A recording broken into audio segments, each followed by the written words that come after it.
When it comes to the jinn, it's a very serious topic for us to study. Obviously, it has implications for us as well to know who the jinn are, what they represent, what their purpose is, and whatever it is about them that Allah or the Messenger ﷺ mentioned to us about them. Obviously, we know that they're created from fire, but they're not just created from any form of fire. Allah subhanahu wa ta'ala says, وَخَلَقَ الْجَانَّ مِن مَارِجٍ مِن نَارٍ. The Prophet ﷺ, the way he described that is that they were created from a smokeless flame. Ibn Kathir rahimahullah ta'ala, he says that they were created min taraf al-lahab, from the edge of the flame, which is the best of it. So Allah is actually mentioning it to them in Surah Al-Rahman as a favor to them. And that's the mercy of Allah subhanahu wa ta'ala, that just as He created man from the finest molding of clay, He fashioned man, humankind, from the finest molding of clay, Allah subhanahu wa ta'ala fashioned jinn from the finest molding of fire overall. Allah subhanahu wa ta'ala says, وَالْجَانُ خَلَقْنَاهُ مِن قَبْلُ مِن نَارِ السَّمُومِ, that Allah subhanahu wa ta'ala created them before us. Now linguistically, jinn comes from the word jana. And jana means that which is concealed. And subhanAllah, it's interesting because at one point in life, linguistically, don't misunderstand me here, linguistically, we were all jinn, linguistically. Not technically, we're always human beings, but linguistically. Because Allah says in the Quran, إِذْ أَنْتُمْ أَجِنَّةٌ فِي بُطُونِ أُمَّهَاتِكُمْ, when you were concealed in your mother's wombs, which is why a miscarried fetus would be called janeen. Okay? So jinn means that which is hidden, that which is concealed. Allah subhanahu wa ta'ala, He says, إِنَّهُ يَرَاكُمْ هُوَ وَقَبِيلُهُ مِنْ حَيْثُ لَا تَرَوْنَهُمْ, that verily shaitan and his soldiers and his troops, they see you in ways that you can't see them. So they're concealed from us as human beings, and that's a test for us, and that's a favor that they have, that they can see us but we can't see them. Animals can see them. So obviously we're greater than animals as far as our creation is concerned, but Allah subhanahu wa ta'ala tests us by concealing them from us. And that's actually why, one of the reasons why Allah subhanahu wa ta'ala bestowed upon us clothes, because most of the scholars said that the jinn don't actually even have that. Allah subhanahu wa ta'ala says, Ya bani Adam,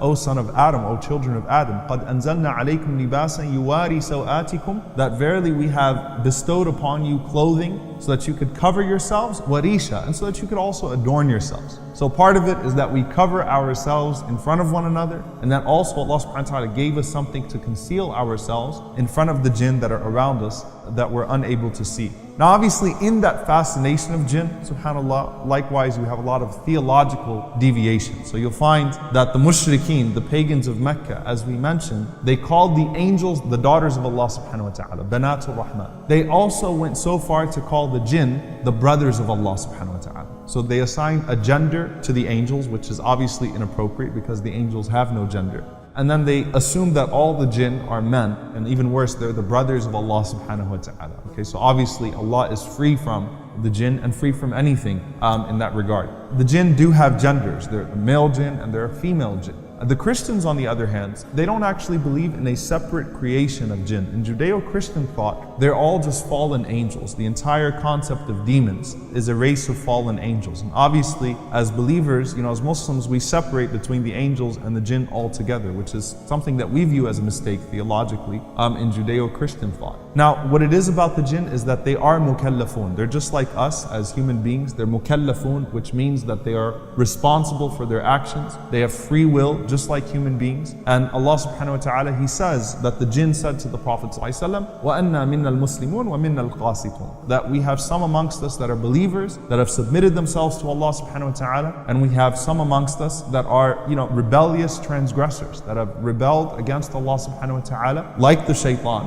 okay, like the devil himself, and so on and so forth. So there are different categories, but their purpose is in essence the same purpose as human beings. وَمَا خَلَقْتُ الْجِنَّ وَالْإِنسِ إِلَّا لِيَعْبُدُونَ. Allah says, I did not create jinn or mankind except to worship me. So some of them choose to worship Allah subhanahu wa ta'ala like human beings do, and some of them choose to rebel. And they're mentioned in various ways in the Sunnah. So not necessarily with ranks, but with various names. And even in the Quran sometimes you'll see the word, for example, afrit.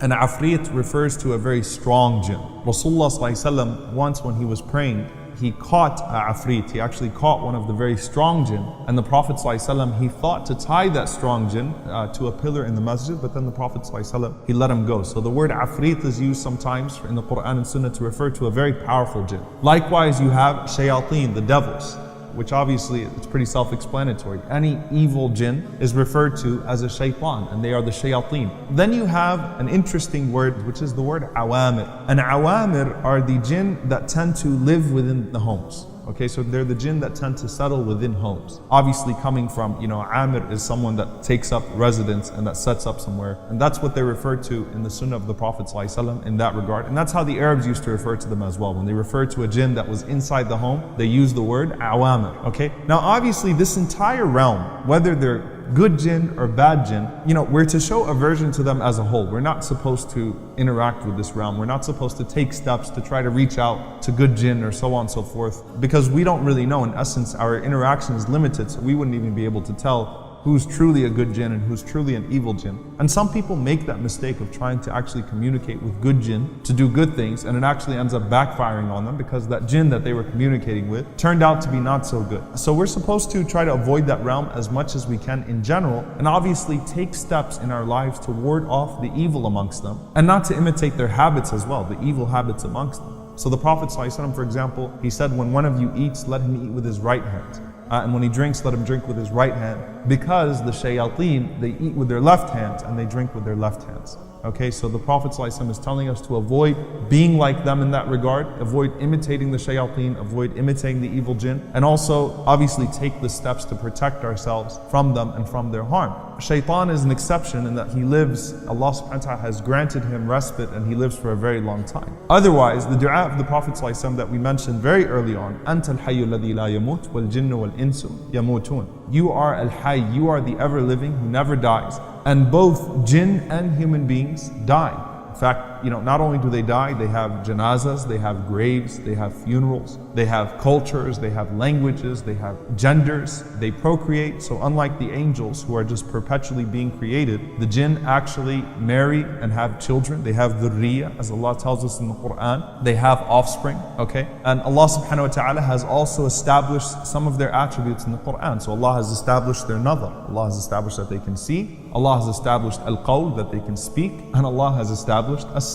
that they can hear. All of these things are attributed to the jinn in the Quran. Allah subhanahu wa ta'ala, He also, as He mentions to us in the story of Sulaiman, that the jinn, what we can take from that is that the jinn are able to move much quicker and with far more ease than we are as human beings. They're able to fly, they're able to travel through the skies, they're able to move a lot faster and to get things done a lot faster than us, and to be in one place and another place far faster than we are, as is evidenced in many different stories of the prophets and in the sunnah of the Prophet ﷺ. They also have a more fluid creation in the sense that their shapes can be very different. They can assume many shapes.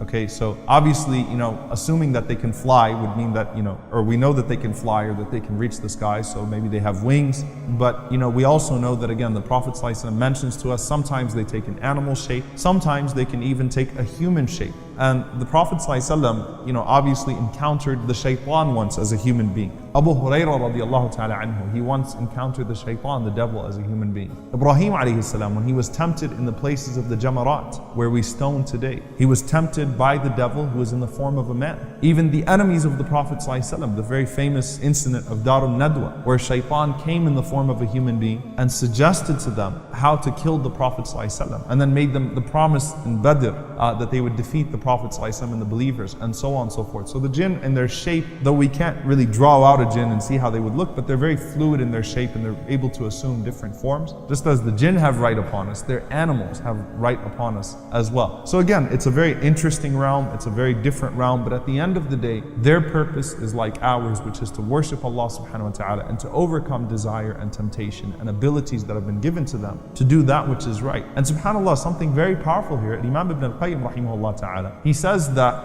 it's been established that the jinn will have more evil amongst them than human beings. And he said it's because Allah subhanahu wa ta'ala gave them more abilities. And when you couple more ability with desire, so they might have the same level of desire as we have as human beings, but when you couple the ability and then you couple obviously that with the evil of shaitan, then there's more room for them to become corrupt. So there will be a greater portion of jinn that would be punished on the Day of Judgment than human beings, and we ask Allah to protect.